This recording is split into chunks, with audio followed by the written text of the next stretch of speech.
Some months ago, there was a video that I did reacting to the whole drama behind the reactions to Bill Burr having a bit about women's sports, mainly the WNBA.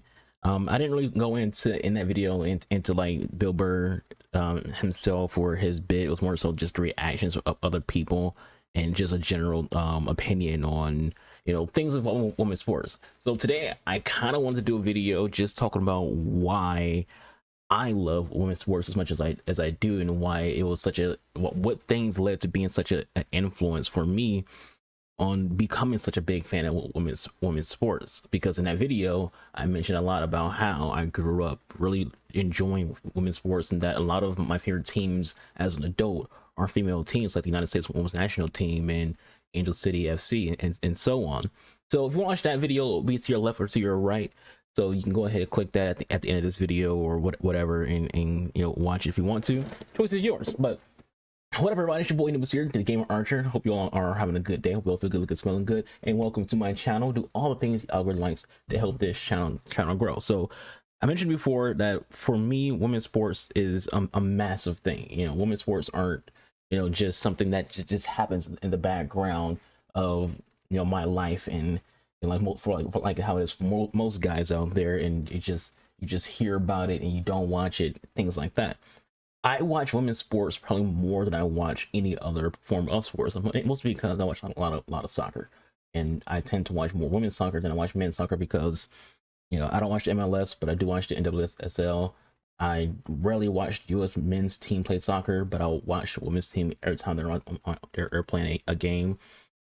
So there's influence there. And today's video, I want to talk about those influences. I'm talking about why I'm so big into women's sports and where those influences lie, and how I got to where I am when it comes to the fact that most of my favorite preferred to watch sports involve women. And it's not the thing that you would think it would be when it comes to a guy who watches women's sports. It's not anything sexual or attraction based. It's just more entertainment and a level of the game.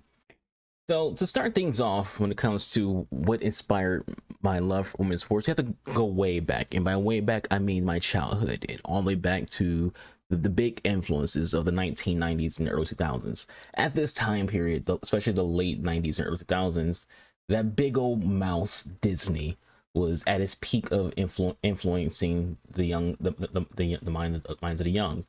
Excuse me, my butchered English right there. But at that point, this is like the peak of Disney's original movies on the Disney Channel TV station. Not the movies that you see on like in theaters, but the movies that they would show on their TV show, on their TV network. And at that time, you're getting like just a lot of women content. Like you had the Xenon movies, you had like Cheetah Girls. Like there's just so many, like just a plethora of female-led TV shows and movies at that time period, like Lizzie McGuire, for example, and Kim Possible as an animation. But those are just the TV shows. Movie-wise, there was a ton of them. But one of the ones that always stand out the most is their sport ones. A lot of Disney sport movies in the late 90s and early 2000s have female leads. You have movies like Rip Girls, which is a movie, generally involving surfing. That's not the entire plot, but the main character is a surfer.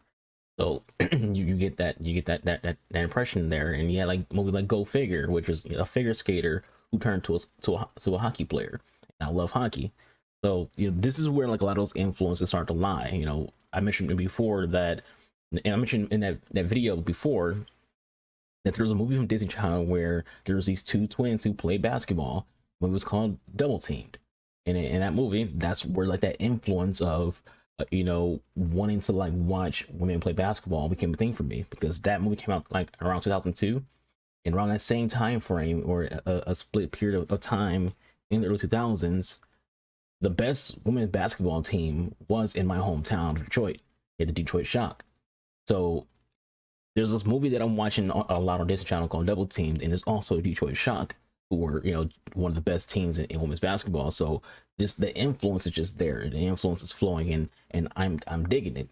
They also have movies like Motocross, which was this girl who she cut her hair and she tried to impersonate as a man, to take part in motocross tournaments and against her father's wishes. Which, if you that sounds familiar to you, because it is familiar to you. It's from Mulan, which is also a Disney movie. So they kind of copied pasted the idea of Mulan. You know, a girl who wants to serve in the military, cuts her hair to appear as a man, going against her father's will.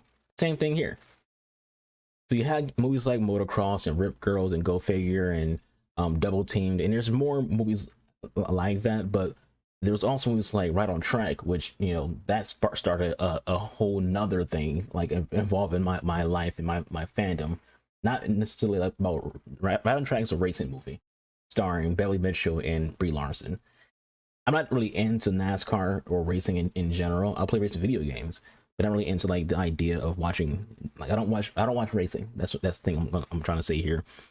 But Right on Track did have an influence on me because one of my top 5 favorite actresses of all time is in that movie, which is Brie Larson. Brie Larson is one of my top 5 favorite actresses, and she also happens to play my second favorite Marvel character of all time, which is Captain Marvel. So, you know, you can kind of look back at that Right on Track and where we are now with like Marvel. Like, yo, this person, I've seen so many of her films. But anyways, this isn't about my fandom of Brie Larson. It's about my fandom of women's sports and how we got to this, how I got to this point. So throughout all of that, including the late 90s, there was also just a massive moment. The massive moment was watching this network on Nickelodeon. So we're leaving Disney Channel. We're going to another network called Nickelodeon. Nickelodeon had a sub network known as Nick Gas, and Nick Gas was basically the sports center, or like the ESPN of Nickelodeon. You know, they would showcase a lot of sport themed TV shows and sport themed game shows. They would showcase a lot of young athletes, both male and female.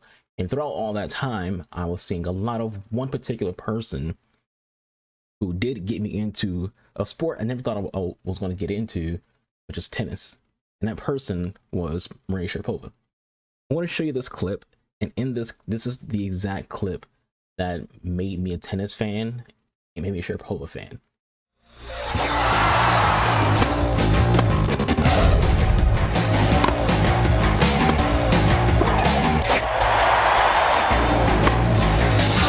My workouts don't just take place on the tennis court. It's time to sweat, fitness style. Strengthen. Stay up. I've always had to work on my fitness. It's a big part of your game. Look ahead, look ahead. You have to work on your strength. Go. Go. Lift them up, put them down. Lift them up, put them down. Don't lose it. Come on, concentrate, concentrate. You have to work on your footwork. Toes off the ground, heels off the ground. I'm out 4 or 5 times a week doing fitness after I play. Rock it out both sides. I usually do a lot of movement stuff, some core stuff. Go 8 times. Touch your heel to the ground. Even more, even more. Look ahead, look ahead.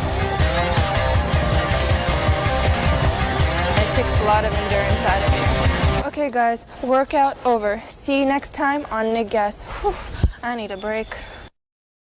So in that clip, Maria is, I think, 15 or 16 years old, and I'm around 10 or 11 years old. I became a massive Maria Sharapova fan, which made me a massive tennis fan. So because of Maria Sharapova, because of Nick Gas in that clip, I started watching tennis, which became one of my favorite sports. You know, I got to watch the late years of Andre Agassi, the early years of Andy Roddick when it comes to the Americans who weren't really the best when it comes to the men's side. But at the same time, as Maria Sharapova was getting into tennis, we're also seeing, you know, the Williams sisters, Venus and Serena. We're seeing Rafael Nadal, who was my favorite male player. So Sharapova was my favorite female player, and Nadal was my favorite male player. So it was great for me to watch tennis because they're both great players who were winning pretty much a lot. The only time Maria wasn't winning was when she was losing to Serena. You know, it is what it is. But yeah, I was kind of like the I don't know what the word to use when it comes to my family. Everyone else is cheering for like Serena, and I'm cheering for Maria. You know, and it was biased. You know, Maria is definitely, you know, when it came to me seeing her and I was 10, 11 years old, it was like, wow, look at her. And like that was definitely like, I try to say, like, you know, my interest in women's sports isn't about attraction and things like that, but my interest in Maria Sharapova at that time was definitely she's freaking gorgeous. And I started watching tennis because I want to see more of her. And so, that was a big influence on me watching tennis. So when it comes to me and women's sports, there's always this beginning. There's always a beginning and why I got interested in it. And when I started watching soccer, for example, which is my favorite sport now, I didn't start watching soccer until late. Like, I want to say 2013 or 14, maybe a little earlier. I didn't get into soccer until pretty late, maybe 2011. We can say a safe year, 2011.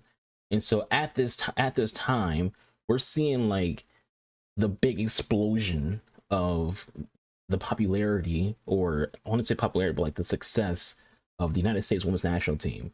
So I'm watching their games all the time. I'm seeing Abby Wambach, who was an amazing player, seeing women like Heather O'Reilly and Becky Sauerbrunn. And my favorite player in women's soccer is Christian Press. Amazing. Also get to see the GOAT, Carly Lloyd. To me, she's the best female soccer player of all time. She's the Messi of soccer, of women's soccer at least. And so we're seeing like all these games, and it's so entertaining and great. Like, it's just massive, and it all lacked any of that toxic drama that exists in men's soccer. Women's soccer was all about just go play, do your best, win the game, get the championship, you're done.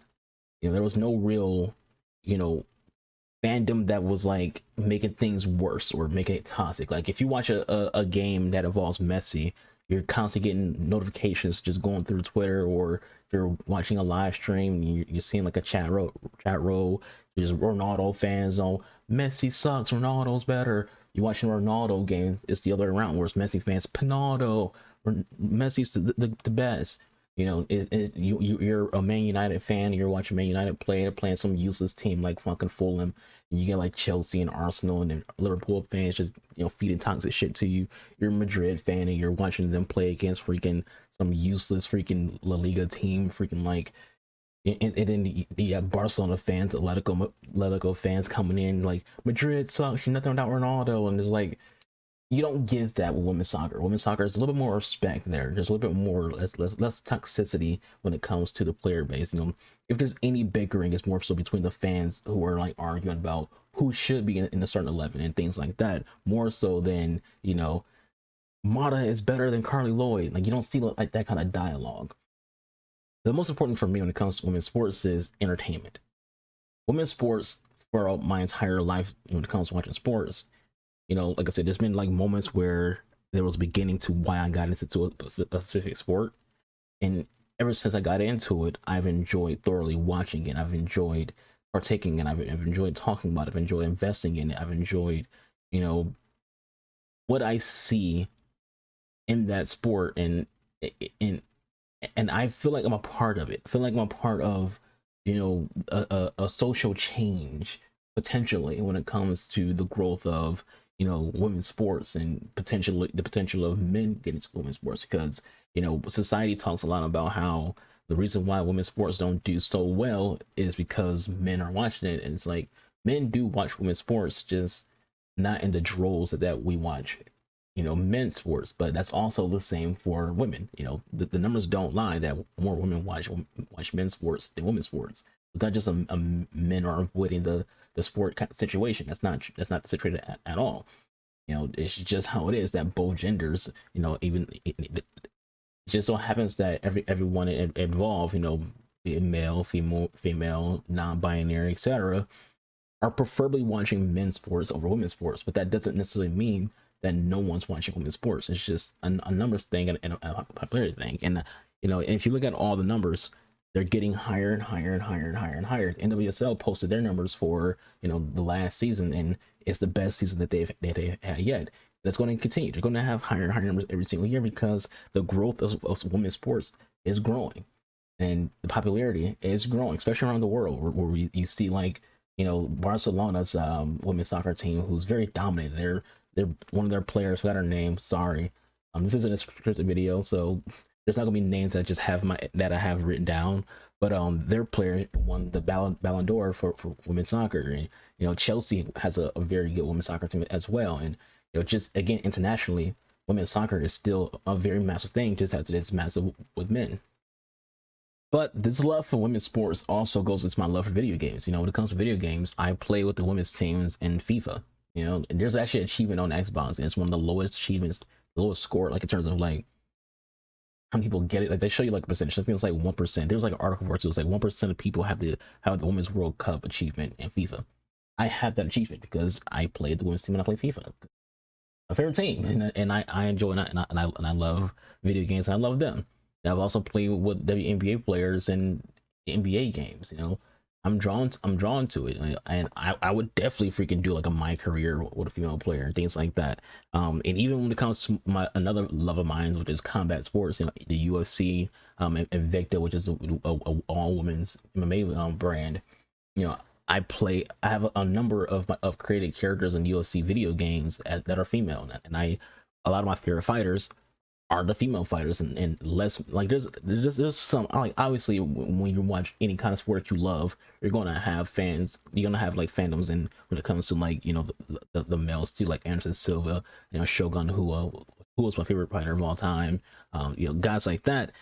But when it came to women, like I was watching before everyone else was getting into the craze of being big fans of, like, you know, UFC fighters that were women. And I was watching Gina Carano and Strikeforce, and I was watching Rousey, and, you know, watching Misha Tate and Sarah McMahon and Liz Carmouche. Like those are names that a lot of people who watch MMA right now don't even know who Liz Carmouche is. But like, you know, watching people like them, and even now Valentina Shevchenko and Amanda Nunes and Juliana Pena and so on and so on and so on, women's sports is definitely growing, and I love how much it's growing. I love how invested not only I am into it, but I love when I see other people showing interest in it, because it's like, this is good. It's good to finally see people who are interested, and it's good to be able to talk to you about it, because a lot of the time when I was growing up, I didn't have like a lot of avenues to have conversations about women's sports. You know, I can talk about men's sports with basically anyone who I was around, but women's sports,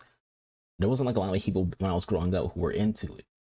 And you could look at some things a certain way of like, oh, Disney influenced you by throwing all these TV shows at you that were clearly, you know, favoring an agenda or a side. You know how people are on the internet. They think everything's, you know, an agenda. But I'm thankful for it, because I love what I've seen of those films, and I love where I am now when it comes to women's sports. So the whole point of this video was generally just to talk about why I love women's sports and why I had the thought process that I had in that video, and more so because I also don't want people who see that video to cherry pick any potential negativity within that video, because that happens a lot. That happens a lot when you do a video and you might say something negative, and people like, oh, typical guy response, you're saying that because you don't like women's sports, you don't watch women's sports. And it's like, hold on, just because I said what I said about the WNBA in that video doesn't mean I dislike women's sports. That's not what that means at all. You know, I watch more women's sports than most women do. So missing with that, like, you couldn't name freaking 5 WNBA players. I can name a whole fucking team of players, not just the team itself. You know, you don't watch women's MMA, you don't watch women's soccer and things like that. You can probably only name, like, most women in the United States, this isn't for the whole world, but most women in the United States could only name 2 tennis players, Venus and Serena. They have no idea who Naomi Osaka is. They have no idea who Coco Cuff is. They have no idea who Maria Sharapova is, or Kim Clijsters. They don't know who these people are. They just know who they see in articles on social media. They know who, you know, is being plastered over TV nonstop, and that's basically it. Not real fans. Real fans know the players. They know the games in and out. They watch the sport whenever it's airing and things like that. So when it comes to like going back to the thought of investing, you know, I want to say 4 soccer jerseys. 2 of them are men and 2 of them are women. 2 of those women are the same person. You know, I have a Christian Press United States jersey, and I have a Christian Press Man United jersey. I also have a Messi jersey, and also have a Heung-min Son jersey from the town of Spurs. Not a Spurs fan. I'm just a really big fan of Heung-min Son. But I couldn't get a South Korea version, so I got Tottenham. Different story to this switch. We're not talking about that. We're talking about, you know, women's soccer. So when it comes to, I always find like it's important to like to point that out, that like I don't own any American merch for the men's team because I don't really care about the men's team all that much. Even when it came to like this the current World Cup, this has been recorded while the men's World Cup is going on. I didn't really care about the U.S. team. You know, everyone else in America is, you know, loving them and throwing, you know, they can do it, you know, things like that. And I'm like, go Brazil. Because when it came to like the men's national team, I was always more Brazil fan than, you know, the U.S. men's team, because I just didn't care about the U.S. men's team. You know, they sucked when I got into soccer. You know, when I did get to soccer, people who are watching were, you know, guys like Ronaldinho and, you know, the real Ronaldo, and, you know, leading into guys like Neymar and Thiago and et cetera, et cetera, et cetera. So, you know, Brazil was more like my favorite team on the national stage when it came to men's soccer, while the women's team was the United States, because they, you know, they were the dominant ones, and that's who I was seeing. I was seeing that dominance, and when you're getting to a sport, you tend to be drawn to who's dominating more so than anything else, because, you know, especially when you're American in the kind of soccer, because you don't really have that Barcelona or Man United or Liverpool or Man City, or you don't have any of those like local, you know, clubs that you can cheer for. But this video has gone on long enough. You know, I don't want this video to be like too long. I don't really do a lot of video essays, and I don't want to consider this a video essay because it's no script. I feel like video essays usually have a script that are well thought out, things like that. This is just me kind of just rambling about my love for women's sports. If people like it, cool. If they don't, hey, this is my channel on YouTube is more so just me emptying my head. I don't really have a lot of friends, so I don't really get a chance to just express myself a lot. My content on both Twitch and YouTube is me expressing myself. And that's what this video is. This is me just expressing myself when it comes to my love for women's sports. You know, if people feel something about it, again, any reaction is a good reaction, as Vince McMahon always freaking says. And even when it comes to like that, when it comes to like professional wrestling, you know, I was always more of a fan of the women who were actual like wrestlers. I never cared about the eye candy. I never cared about the divas. Never cared about the women who were in WWE who were just there for you to look at them. I was always drawn to the real wrestlers, and came to pro wrestling, like, you know, like China, you know. Like, I was always drawn to that. And even like right now is the best time for women wrestling, because you have people like Rhea Ripley and, you know, the four horsewomen, and not the MMA version, the WWE version of, you know, Bayley and Sasha Banks and Charlotte Flair and Becky Lynch. You also got Bianca Belair, who's amazing. You have so many women across WWE, into the AEW, into the indie scene, who are legitimate wrestlers, and it's great. I love that way more than the whole like that trash that used to be for wrestling when it came to like the bra and panty matches, the mud wrestling matches. Like, fuck off with that. I want to see real wrestlers, not eye candy. But yeah, anyways, when I was like supposed to end the video, not get into that topic of like pro wrestling and things like that. But you know, I hope you all enjoyed. If you did, leave a like, a comment, and subscribe to all that good stuff. Do all these algorithm likes. Follow me on Twitch. Link to be in the description box below. I'm your boy Newest, the Gamer Archer, fan of the back-to-back Big Ten champions, University of Michigan.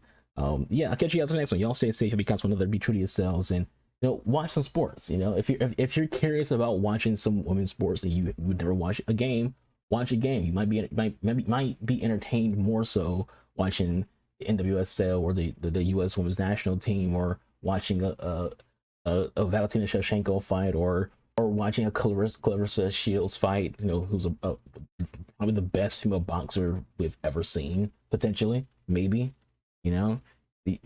Just watch the content. That's all I'm trying to say. You know, a lot of people out there, they give their opinions on everything without watching it or experiencing it. You have no opinion if you didn't experience it. You have no opinion if you didn't watch it. Do those things. Experience life. Experience all this stuff. And then you'll have a better outlook. It might be more entertained. Like I said, you might be more entertained watching women's sports than you do with men's sports. In some situations, like, I'll never be able to change Americans' minds when it comes to like football. Like, I don't know if there's a women's football league. I think there actually is, but that's not going to become anything near what basically was now our religion.